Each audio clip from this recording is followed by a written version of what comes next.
ایک صحابی ہیں حضرت شیبہ بن عثمان رضی اللہ تعالی عنہ، وہ کہتے ہیں میرے والد کو اور میرے چچا کو مسلمانوں نے احد میں قتل کر دیا تھا۔ میرے دل میں بڑا غصہ تھا، بڑا جلال تھا کہ کبھی مجھے موقع ملے تو میں بدلہ لوں گا۔ کہتے ہیں فتح مکہ کے بعد نبی پاک علیہ السلام حوازن کی جنگ کے لیے نکلے، مجھے پتا چلا حضور جا رہے ہیں، تو میرے اندر شعلے بھڑک رہے تھے انتقام کے۔ روز میں منصوبہ بندی کرتا، پلاننگ کرتا کہ کسی طریقے سے میں ان تک پہنچوں گا اور بدلہ لوں گا۔ کہتے ہیں نبی کریم علیہ السلام نہ حوازن کے لیے پہنچ چکے تھے، فرماتے ہیں میں بھی جنگ میں جا کے شریک ہو گیا، اور میں نے طریقہ اس طرح کا اختیار کیا کہ کسی طریقے میں حضور تک پہنچ جاؤں۔ سمجھ آ رہی ہے میری بات کی؟ نبی کریم علیہ السلام تک کسی طریقے پہنچ جاؤں۔ فرماتے ہیں لڑتے لڑتے، لڑائی کے 2 طریقے ہوتے تھے، کبھی تو ایسے ہوتا تھا کہ ایک دو آدمی مل کے آپس میں لڑتے تھے، پھر گمسان کا رن پڑتا تھا، گھمبیر ہو جاتی تھی جنگ، سمجھ نہیں آتی تھی تیر کہاں سے آیا، نیزہ کہاں سے آیا۔ فرماتے جب گمسان کا رن پڑا نا، مجھے موقع مل گیا، میں حضور کے قریب پہنچ گیا۔ حضرت شیبہ بن عثمان رضی اللہ تعالیٰ عنہ کہتے ہیں جب میں پہنچ گیا تو میں نے نا دیکھا کہ اب حضور کے قریب لوگ نہیں ہیں۔ فرماتے میں نے نا فوراً تلوار اٹھائی، تلوار اٹھا کے میں حضور کو معاذ اللہ شہید کرنے ہی لگا تھا کہ ایک نور چمکا حضور کے سامنے۔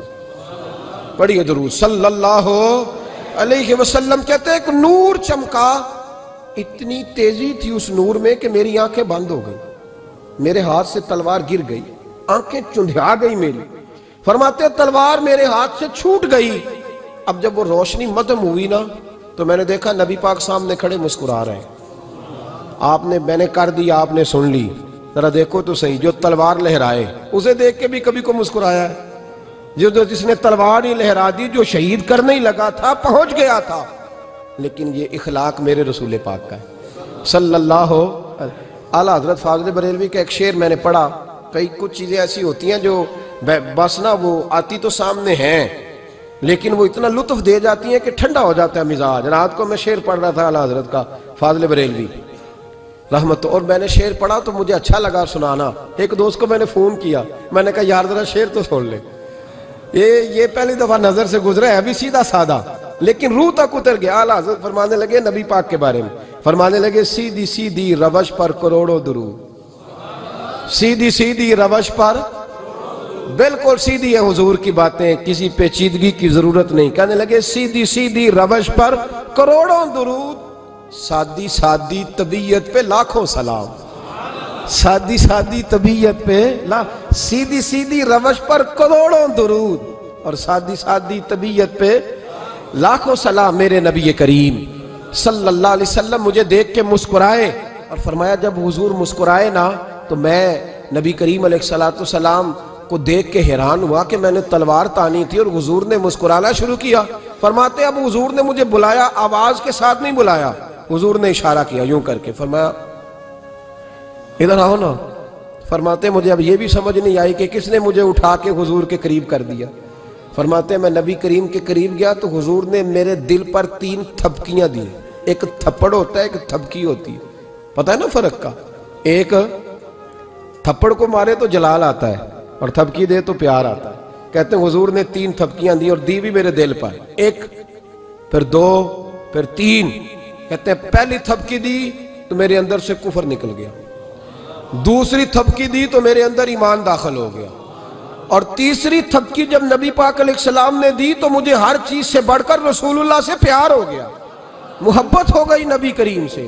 آپ فرماتے ہیں اب حضور نے نا فوراً میرے ہاتھ میں تلوار تھمائی، فرمایا پہلے تو ہمارے خلاف لڑ رہا تھا، تلوار پکڑ، اب ہماری طرف سے لڑ، تلوار پکڑ اور لڑ۔ آپ فرماتے ہیں میں اتنا لڑا کہ جو حضور کا دشمن سامنے آتا میں گلا کاٹ دیتا، جو آتا میں اس کے ٹکڑے کر دیتا۔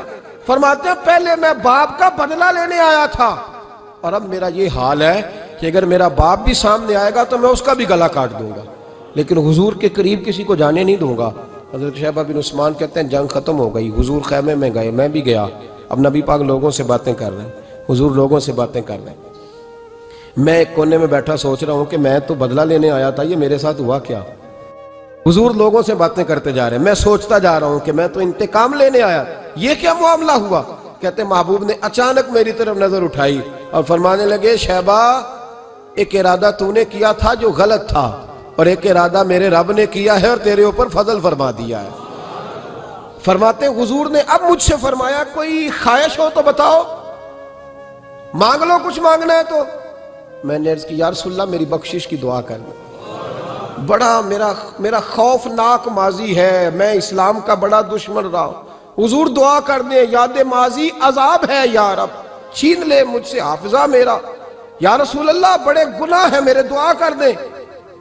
کہتے میں نے دعا کے لیے کہا اور حضور پھر دوسرے لوگوں سے باتیں کرنے لگے، کبھی اس سے کبھی اس سے کبھی اس سے۔ میں سوچنے لگا کہ میری بات کا کوئی جواب ہی نہیں آیا۔ جب تو 3 بار میں نے سوچا تو میرے کریم نے پھر توجہ میری جانب کی اور فرمایا تو نے بخشش کی دعا کا کہا تھا، میں نے سن لیا ہے، رب کریم نے تیری بخشش فرما دی ہے، اللہ نے تجھے بخش دیا ہے، تیری خطائیں رب کریم نے معاف کر دی۔ نبی پاک کے دست مبارک کی برکت، رسول پاک۔ ایک صحابی تھے حضرت فرقد ان کا نام تھا رضی اللہ تعالی۔ پہلے نا میں جب گفتگو کیا کرتا تھا نا تو میں صحابہ کا نام نہیں لیتا تھا، میں کہتا تھا ایک صحابی فرماتے ہیں، چونکہ صحابہ کے نام مشکل تھے، لوگوں کو یاد نہیں رہتے۔ ایک دن میرے دل میں خیال آیا کہ نام لیں گے نہیں تو انہیں آئیں گے کیسے، چلو خود کسی کو یاد ہو جائے گا، تو مجھے اچھا لگا۔ پچھلی دفعہ میں نے حضرت ساسا بن ناجیہ کا نام لیا تو مجھ سے میرے دوستوں نے کہا ذرا لکھ کے دیں کیا نام تھا۔ مجھے خوشی ہوئی کہ یار اگر یہ لفظ کہے جائیں گے تو لوگوں کو دلچسپی ہوگی۔ حضرت فرقد ایک صحابی تھے، اور یہ وہ صحابی ہیں جنہوں نے حضرت عمر کے زمانے میں موصل کا علاقہ فتح کیا تھا، بڑے دلیر تھے، ان کی 4 بیویاں تھیں۔ وہ کہتے ہیں جب بھی یہ گھر میں آتے تو خوشبو اتنی اعلیٰ لگا کے آتے کہ ہم حیران ہو جاتی۔ عورتیں زیادہ تیاری کرتی ہیں نا مردوں سے کہ نہیں، کہ آج کل مرد زیادہ کرتے ہیں۔ چلو میں درد چھوڑو، میں اپنی اصلاح کرنا، تسی دوواں گلاں تے انجن کیتا ہے، اب پتہ نہیں سچ کیا ہے، کون زیادہ تیاری کرتا ہے؟ چلو بیٹھے جو مرد نے، ویسے میرے پاس جو اخباری تراشے ہیں ان میں یہ لکھا ہے کہ آج کل مردوں کے میک اپ پہ زیادہ خرچ آنے لگا ہے، یہ تحقیقی رپورٹ ہے۔ اور پاکستان میں سب سے زیادہ جو اخراجات ہیں وہ میک اپ کے سامان کے ہیں۔ پہلے لڑکیاں بیوٹی پارلر جاتی تھی، اب لڑکے بھی جاتے ہیں۔ پہلے صرف دلہن جاتی تھی، اب سارا خاندان جاتا ہے۔ اللہ تعالیٰ معاف کرے۔ اس کے باوجود بڑی غربت ہے ملک میں، پریشانی بھی بڑی ہے، اس کے علاوہ ہمیں غریبوں کا درد ہے، اس کے باوجود ہم لوگوں کی مدد کرنا چاہتے ہیں۔ پتہ نہیں کیا ترجمہ کیا ہم نے غریب پروری کا، کیا معنی بنایا، اللہ ہی بہتر جانتا ہے کہ وہ چیزیں جن کی بالکل حاجت نہیں، بالکل ضرورت نہیں، ان پر لاکھوں لٹا کے کہتے ہیں وہ دیکھو بیچارے کو روٹی نہیں مل رہی۔ تو بھائی آپ مہربانی کرتے خالی کنگھی کر لیتے، باقی پیسے غریب کو دے دیتے۔ لیکن چلے معیار ہے نا ہمارا اپنا معیار ہے، اس پر میں جاتا نہیں، بات نہیں کرتا۔ نبی کریم علیہ السلام کے صحابی ان کی ازواج کہتی ہیں کہ اب عورتیں زیادہ تیاری کیا کرتی تھیں، لیکن وہ جب گھر آتے نا تو اتنی خوشبو لگاتے، کہتی ہم چاروں مل کے کوشش کرنے لگی، ڈھونڈنے لگی کہ وہ خوشبو کا پتہ کریں جو یہ لگاتا ہے۔ ہم نے بازار سارے تلاش کر لی، عرب کے اندر آج بھی خوشبو کا بڑا شوق ہے اور بڑی مہنگی خوشبو ملتی ہے، کبھی آپ بازار جائیں، کہتی ساری خوشبوئیں لگا لی، تھک گئیں۔ ایک دن چاروں سوتنے مل کے بیٹھی، کہنے لگی ہم نہیں اس کا مقابلہ کر سکتے، آج پوچھ ہی لے کہاں سے خوشبو لگاتا ہے، پوچھ ہی لیتے ہیں، چلو بات ہی ختم ہو جائے، پوچھ لیں۔ یہ ہم جتنی مرضی آلہ لگائیں، جب یہ آ جاتا ہے نا، کچھ لوگ میرے محفل ہوتے ہیں، جہاں آ جاتے ہیں وہاں چھا جاتے ہیں، تو یہ جب آتے ہیں تو چھا ہی جاتے ہیں۔ کیا کریں، اس طرح کا میرے محفل ہے، کیا کریں اس کا؟ فرمانے لگی ایک دن چاروں سوتنوں نے مل کے ان کو بٹھا لیا، کہنے لگی بتاؤ تو صحیح خوشبو کون سی لگاتے ہو؟ کہنے لگے کوئی بھی نہیں، کبھی لگائی نہیں، آج تک نہیں لگائی۔ تو کہتے ہیں بیویاں کہنے لگی صحابہ تو غلط بیانی نہیں کرتے، پر آپ کیا بات کر رہے ہیں، یہ کیسے ہو سکتا ہے کہ آپ آتے ہیں تو ہم حیران ہو جاتی ہیں۔ فرمانے لگے جس دن کی تم لگی ہوئی ہو نا میری خوشبو کا مقابلہ کر دے، مجھے پہلے دن کا ہی پتا ہے۔ تو میں نے کہا چلو زور لگا ہی لے، دیکھ ہی لیتے ہیں کہاں تک بات جاتی ہے تمہارے پاس جتنا زور لگا لو۔ بہرحال میں اللہ کی قسم اٹھا کے کہتا ہوں کبھی نہیں لگائی۔ تو بیویاں کہنے لگی پھر بتا تو صحیح، تو ایک دلیر آدمی ہے، اور جو دلیر لوگ ہوتے ہیں وہ خوشبوؤں کے اور کپڑوں کے اور ان چیزوں میں زیادہ وقت نہیں لگاتے، ان کے تو مشن اور طرح کے ہوتے۔ آپ تو مجاہد قسم کے آدمی ہیں، پر ہر وقت خوشبو آتی ہے۔ تو حضرت فرقد رو پڑے، کہنے لگے بیمار ہو گیا تھا، لاچار ہو گیا، حکیموں طبیبوں نے انکار کر دیا، وجود پر میرے آبلے نکل آئے، پھنسیاں بن گئی، ان میں پیپ بھر گئی، بیٹھ نہیں سکتا تھا، اٹھ نہیں سکتا تھا۔ جب تھک گیا نا تو دروازہ رسول پہ چلا گیا۔ جب تھک گیا طبیبوں کا، تھکایا ستایا حضور کی بارگاہ میں، کہا محبوبہ دیکھیں تو صحیح میرا کیا حال ہے۔ حضور ذرا دیکھیں، چل نہیں سکتا، سو نہیں سکتا، بیٹھ نہیں سکتا، تیرے علاوہ غم کسے بتاؤں؟ کہتے ہیں حضور نے فرمایا 70 ڈھانپ لے، باقی سارے کپڑے اتار دے۔ 70 ڈھانپ لے، کہتے ہیں ٹخنوں سے لے کر ناف تک میں نے 70 ڈھانپ لی، باقی سارے کپڑے اتارے۔ حضور کیا کریں گے؟ فرماتے ہیں نبی پاک نے دست مبارک اٹھایا، برف سے ٹھنڈا، کستوری سے زیادہ مہکنے والا، فرماتے ہیں پورے وجود پر میرے حضور نے دست مبارک ایک دفعہ لگا دیا، اب جدھر جدھر سے گزرتا ہوں ساری دنیا خوشبو سے بھر جاتی ہے۔ یہ نبی پاک کا دیا ہوا نور ہے، یہ حضور کی عطا کردہ شفا ہے، یہ رسول پاک کے حسن کی خیرات ہے۔ ایک شاعر نے ایک فقرہ کا کمال کر دی، کہنے لگا ظلمت کو ان کے نور نے کافور کر دیا، جس پر پڑی نظر اسے بھی نور کر دیا۔ رسول پاک علیہ السلام کے دست خیر میں وہ برکات تھی۔ حضور حسن کی 2 قسمیں ہوتی ہیں، ایک حسن ہوتا ہے ملمہ سازی والا، بیوٹی پارلر والا، ایک حسن ہوتا ہے باطن کا۔ بچے پتہ کیوں خوبصورت ہوتے ہیں؟ اس پر علماء مناطقہ نے بحث کی ہے، محدثین نے لکھا ہے۔ بچہ گدھے کا بھی ہو تو پیارا لگتا ہے، چھوٹا بچہ اگر اس کا رنگ بہت گورا نہ بھی ہونا، صرف چھوٹا ہو، وہ پیارا لگتا ہے، اس میں ایک جاذبیت ہوتی ہے۔ اس پر ہمارے مفسرین نے، محدثین نے، علماء مناطقہ نے ایک بحث کی ہے۔ وہ کہتے ہیں اصل بات یہ ہے کہ بچے جھوٹ نہیں بولتے، بددیانتی نہیں کرتے، دھوکہ نہیں کرتے۔ یہ جو اندر کی عیاریاں ہوتی ہیں نا، چہرہ بھی خطرناک کر دیتی ہیں، اور جب اندر حسن ہوتا ہے تو باہر بھی حسن ہی ہوتا ہے۔ بچے میں کوئی مکاری عیاری نہیں ہوتی، فساد نہیں ہوتا، نیت میں فطور نہیں ہوتا، کسی کو لوٹنے کا ارادہ نہیں، کسی کو شیشے میں اتارنے کا پروگرام نہیں بتاتا۔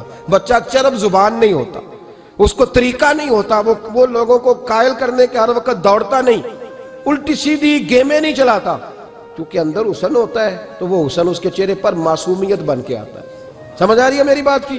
اس کی دلیل میرے رسول پاک علیہ السلام نے بخاری میں فرمایا اللہ کا ولی وہ ہے جس کا چہرہ دیکھو تو اللہ یاد آ جائے۔ اب یہاں یہ نہیں فرمایا گورا چٹا ہو، خوبصورت ہو، بس اس کے چہرے میں معصومیت ہوتی ہے، وہ سچا ہوتا ہے، وہ کھرا ہوتا ہے، اس کا حسن چہرے پہ آتا ہے۔ میرے رسول کریم علیہ السلام کا جو حسن تھا نا، وہ اندر کی صداقت کی روشنی تھی، وہ اندر کے کیف کا نور تھا جو حضور کے چہرے پر عیاں ہوتا تھا۔ اس لیے نبی پاک کا چہرہ جو تھا وہ آنکھیں چدھیاتا نہیں تھا، بلکہ آنکھوں کو اچھا لگتا تھا۔ شاہ عبد الرحیم صاحب محدث دہلوی، شاہ ولی اللہ صاحب کے والد ہیں، اور ہمارے بر صغیر پاک و ہند میں جتنے بھی مسالک ہیں یہ سارے شاہ ولی اللہ صاحب کے شاگرد بنتے ہیں۔ وہ کہتے ہیں میرے ابا جی نے خواب دیکھا اور خواب میں انہیں رسول اللہ کا دیدار نصیب ہوا۔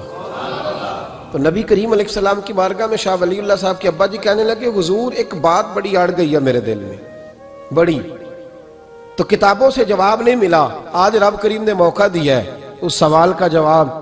تو کہ عبد الرحیم پوچھو کہ یا رسول اللہ حضرت یوسف کا حسن دیکھ کے لوگوں نے انگلیاں کاٹ لی، پر آپ کو تکنے والے تکتے ہی رہے، کوئی بھی ہوش نہیں ہوا، کسی نے انگلی نہیں کاٹی۔ تو کہتے ہیں محبوب نے فرمایا عبد الرحیم رب کریم نے اپنی غیرت کے ساتھ میرے حسن پر 70,000 پردے ڈالے، یہی بہتر ہے کہ پردوں میں وہ پردہ پوش رہے، وہ اگر پردے اٹھا دے تو کسے ہوش رہے۔ فرمایا 70,000 پردوں میں چھپا ہوا حسن ہے، ورنہ کسی کی طاقت تھی کوئی بات کر سکتا، جرت تھی کسی شخص کی؟ میرے حبیب پاک سید عالم حضرت عبداللہ ابن سلام رضی اللہ تعالیٰ عنہ اہل یہود کے بڑے عالم تھے، فرماتے ہیں میں تورات زبور انجیل کا جاننے والا تھا۔ جس دن حضور مدینہ طیبہ ایک قصوہ نامی اونٹنی پر بیٹھے تھے، میں حضور سے مناظرہ کرنے، بحث کرنے آیا، میرے ساتھ میرے شاگرد تھے، ارادہ تھا بحث کروں گا، نبی پاک کو بڑے معاذ اللہ کڑوے کڑوے سوال کروں گا۔ کہتے ہیں حضور بیٹھے تھے قصوہ نامی اونٹنی پہ اور گردن مبارک جھکی ہوئی تھی، ہونٹوں پر حضور کے زیر لب ہلکی سی مسکراہٹ تھی۔ نبی پاک تھوڑا بولتے تھے پر جتنا بولتے تھے وہ دلوں میں اترتا جاتا تھا۔ فرماتے ہیں میں جب گیا نا، میرے شاگرد ساتھ تھے، مناظرہ کرنے گیا، مناظرہ، شاگرد ساتھ تھے، فرماتے ہیں میں بڑے سوالات تیار کر کے گیا، پر حضور گھوڑے پہ بیٹھے تھے، 2 باتیں میں نے سنی۔ حضور نے فرمایا رشتہ داروں سے اچھا سلوک کرو، اپنے غلاموں کا خیال کرو۔ کہتے ہیں وہ شاگرد مجھے دھکے دینے لگے، کہنے لگے چلو استاد جی آگے ہو، کرو سوال، چلو نا آگے بڑھو نا آگے۔ یہ کئی دفعہ نعرے لگانے والے بھی مروا دیتے ہیں نا، چلو نا چلو آگے چلو، بڑھو آگے، کرو بات، آؤ نا۔ کہتے میں ذرا آگے بڑھا، دھکا دیا انہوں نے، فرماتے میں آگے بڑھا اور میں نے قریب محبوب کے قریب جا کے کہا حضور مجھے کلمہ پڑھا دے، میں مسلمان ہونے آیا ہوں۔ یعنی عام آدمی تو قائل ہو جاتا ہے، عالم اور تورات زبور انجیل کا جاننے والا، حضور کلمہ پڑھائیں۔ کہتے میں واپس آیا نا کلمہ پڑھ کے تو شاگرد کہنے لگے استاد جی آپ تو مناظرہ کرنے آئے تھے، یہ کیا ہوا؟ تو یہ لفظ ہے حضرت عبداللہ ابن سلام کے، فرمانے لگے تم نے نبی پاک کا چہرہ نہیں دیکھا، ان کی آنکھوں کی روشنی نہیں دیکھی، تم نے چہرے کی معصومیت نہیں دیکھی، لب و لہجے کا وقار نہیں دیکھا؟ کتنے دنوں کے تھکے ماندے آج وہ مدینے پہنچے، پر ان کے لب و لہجے میں کوئی اکتاہٹ، کوئی تھکاوٹ، کوئی لفظوں میں جھول تم نے دیکھا ہے؟ فرمانے لگے جس کا اس طرح کا چہرہ ہوتا ہے وہ جھوٹا نہیں سچا ہوا کرتا ہے۔ میرے نبی پاک علیہ السلام کے غلام حضرت طارق بن عبداللہ رضی اللہ تعالیٰ عنہ فرماتے ہیں کلمہ پڑھنے سے پہلے ایک دفعہ ہمارا سارا قبیلہ تجارت کے لیے نکلا تھا، اور اس وقت منظر یہ ہوتا تھا کہ ہم اپنی عورتوں کو بھی ساتھ لے جاتے تھے، 6 مہینے سفر کرنا ہوتا تھا، اونٹ گھوڑے ہم بیچا کرتے تھے، عورتیں بھی ساتھ رہتی، کھاتے بھی پکاتے بھی۔ کہتے ہیں ایک سفر سے ہم واپس آ رہے تھے تو مدینے کے باہر صحرا میں ہم نے پڑاؤ کیا، اکیلے رسول پاک صلی اللہ پھر ایک دفعہ پڑھیے گا، ایک دفعہ پھر کہیے گا صلی اللہ تعالی علیہ وسلم۔ کہتے ہیں نبی پاک تنہا اکیلے، حضور نہ سیر کرتے ہمارے قافلے کے پاس سے گزرے، خیمے لگے تھے، پڑاؤ کیا، محبوب تشریف لے آئے۔ کہتے ہیں حضور سید عالم صلی اللہ تعالی وسلم تشریف لائے، کوئی قبیلے میں سے قافلے میں سے حضور کو جانتا نہیں تھا، ایک سرخ رنگ کا اونٹ تھا ہمارے سردار کا جو بکنے سے رہ گیا تھا، بڑا خوبصورت۔ کہتے ہیں نبی پاک کو پسند آ گیا، حضور پوچھنے لگے تم کون ہو؟ کہا جی مسافر ہے۔ کہاں سے آئے ہو؟ فلاں جگہ سے آئے ہیں۔ کس لیے آئے ہو؟ ہم تجارت کی غرض سے نکلے۔ اونٹ بیچو گے؟ بیچنا ہے۔ کتنے کا سودا طے ہوا؟ اس نے کہا اتنے لینے، حضور نے کہا اتنے دینے ہیں، بات طے ہو گئی۔ کہتے ہیں لگام حضور نے پکڑی اور فرمانے لگے وہ سامنے میرا شہر ہے جس کا نام مدینہ، وہ میرا شہر ہے، میں ابھی مدینے جاتا ہوں، اپنے غلام کو بھیجتا ہوں اور تمہیں آ کے نہ قیمت دے جاتا ہے۔ محبوب گھوڑے کی لگام تھا، اونٹ کی لگام تھا، میں نکیل تھا، میں اونٹ تھا سرخ رنگ کا۔ حضور لے کے جب نکلے نا، تھوڑا سا چند قدم آگے گئے تو ان میں سے ایک شخص بولا، کہنے لگا سردار اب سیانے لوگ ہیں، سمجھدار ہیں، اس شخص کا نام پوچھا آپ نے؟ قبیلہ پوچھا ہے؟ ایڈریس کا پتہ ہے؟ پتہ ہے کہاں رہتا ہے؟ اتنا قیمتی اونٹ دے دیا۔ سردار بھی کہنے لگا، سارے کہنے لگے یار ان کی باتوں میں اتنی لذت تھی، ان کے گفتار و رفتار اتنی باوقار تھی، مزیدار تھی کہ ہوش ہی کوئی نہیں رہا۔ بھئی ہم پرانے تاجر ہیں، کبھی اس طرح کا سودا کیا ہی نہیں جس طرح کا آج ہو گیا۔ اوہو واقعی کچھ نہیں یاد رہا، کوئی سمجھ نہیں آئی۔ وہ ابھی نظر آ رہے، ایک آدمی دوڑ کے جاؤ، دوڑ کے اور جا کر کے نا ان سے کہو، بڑی جائز بات ہے، وہ ناراض بھی نہیں ہوں گے، ان سے ایک شخص کہو کہ بھئی اونٹ دے جاؤ، پیسے لے آنا اور اپنا مال لے جانا، دوڑ کے جاؤ۔ ایک شخص دوڑنے لگا تو سردار کی بیوی خیمے کے اندر تھی، پردے کے پیچھے سے بولی، کہنے لگی خبردار کوئی پیچھے نہ جائے، اگر پیسے مل گئے تو ٹھیک ہے، نہ ملے تو میں دے دوں گی، کوئی پیچھے نہ، کوئی نہ جائے پیچھے۔ سردار کہنے لگا تو جانتی ہے؟ کہنے لگی نہیں۔ کہا گارنٹی کیوں دے رہی ہے؟ تو کہنے لگی تم نے ان کا چہرہ نہیں دیکھا؟ تم تو سودے کر رہے تھے، میں پردے کے پیچھے سے دیکھ رہی تھی۔ پیر مہر علی شاہ صاحب کو کسی نے کہا تھا نبی پاک کا حلیہ بیان کریں، بتائیں حضور کے کان مبارک کیسے تھے، آنکھیں کیسی تھی، ناک مبارک کیسی تھی، بینی مبارک کیسی تھی۔ تو پیر مہر علی شاہ صاحب کہنے لگے کوئی مثل نہیں ڈھولن دی، کہنے لگے مجھ سے نہیں بیان ہوتا حضور کا حلیہ، کوئی مثل نہیں ڈھولن دی، تو چپ کر مہر علی، ایتھے جا نہیں ہوں بولن دی، میں بس کر، تو بیان کر سکتا ہے اتنی طاقت؟ اعلیٰ حضرت نے کہا لم یاتی نظیر کفی ناظرن مثلے تو نشد، پید آ جانا۔ کہا حضور مثال تو تب آپ کی بنے گی نا، کوئی آپ کی طرح کا پیدا تو ہوگا، تب بھی مثال بنے گی، تو جب ہوا ہی نہیں تو مثال کیسے بنے گی؟ کہنے لگی کوئی نہ جائے، نہ پیسے آئے تو میں دے دوں گی۔ میں تو پردے کے پیچھے سے دیکھ رہی تھی، ان کے چہرے کا وقار دیکھا، ان کی آنکھوں کی روشنی دیکھی، ان کے لفظوں کا حسن دیکھا۔ تم 50 باتیں کرتے تھے، وہ ایک جواب دیتے تھے، اور گنے چنے لفظ بولتے تھے، ان کی سادگی کا وقار دیکھا۔ جانے دو، نہ پیسے آئے تو میں دوں گی۔ کہتے ہیں حضور گئے، تھوڑی دیر کے بعد ایک کالے رنگ کا حبشی غلام آیا، پیسے بھی پکڑے اور اپنی چادر میں نا کھجوریں باندھ کے تو پیچھے ڈالی ہوئی، اور دیہاتی لوگ پیچھے نہیں ڈال لیتے، کھجوریں ڈال کے پیچھے۔ کہتے ہیں وہ آئے اور ان کے آنے کا انداز بھی بڑا نرالا تھا. کہتے ہیں وہ جھومتے جھومتے اللہ کا ذکر کرتے اللہ الصمد کرتے پہنچ گئے اور آگے کہنے لگے تم سے میرے نبی نے اونٹ خریدا ہے؟ تم سے؟ کہا ہم سے خریدا ہے. کہنے لگے یہ تمہارے پیسے ہیں؟ اور پھر چادر کھول کے صحرا پہ بچھا دی. کہنے لگے یہ تمہارے پیسے ہیں اور کھجوریں کھاؤ، میرے نبی نے تحفہ بھیجا ہے، کھاؤ حضور نے تحفہ بھیجا ہے. تو وہ سردار کی بیوی اونٹ ہٹا کے کہنے لگی اور کالے رنگ کے حبشی غلام انہیں کھجوریں کھلا اور مجھے اس عزت والی ماں کا نام بتا جس کے گھر میں ایسا لال پیدا ہوا. انہیں کھجوریں کھلا اور مجھے اس عظمت والے باپ کا نام بتا جس کے گھر میں ایسا پھول کھلا ہے. وہ قبیلہ تو بتا تو صحیح وہ کون تھے. 2 گھڑیاں رکے ہیں پر خوشبو ہی پھیل گئی ہے، رنگ ہی بدل گیا. تار کوئی مثل نہ ڈھولن دی، تو چپ کر مہر علی ایتھے جہاں نہیں ہوں بولن دی. حضرت طارق بن عبداللہ کہتے ہیں جناب بلال فرمانے لگے وہی تو اللہ کے آخری رسول ہیں، وہی تو خاتم المرسلین ہیں، وہی تو ہیں جنہیں اللہ نے ساری انسانیت کے لیے نمونہ عمل بنایا. کہتے ہیں ہم اونٹ بیچنے گئے تھے پر سارے کا سارا قبیلہ ہی مسلمان ہو گیا. نبی پاک کی حضور کے ظاہری حسن کے تذکرے ہماری اولادوں کو آنے چاہیے. ایک شعر مرحوم اعظم چشتی نے کہا تھا، کمال کر دی. کہنے لگے سمجھا نہیں ہنوز میرا عشق بے ثبات، تو کائنات حسن ہے یا حسن کائنات؟ میں آج تک سمجھ نہیں سکا. سمجھا نہیں ہنوز میرا عشق بے ثبات، تو کائنات حسن ہے یا حسن کائنات. بھائیو وہ سارے طریقے اپناؤ جو رسول پاک نے عطا فرمائے. حسن بھی نبی پاک کے طریقوں میں ہے، پاکیزگی بھی نبی پاک کے طریقوں میں ہے، بقا بھی حضور کے. اور جو چاہتا ہے نا دنیا میں سب سے خوبصورت بن جائے، نظر آئے اور اس کی خوشبو سے لوگوں کے دل ٹھنڈے ہوں، وہی طریقہ اپنائے جو میرے نبی نے عطا کیا ہے. آخر دعوانا ان الحمدللہ.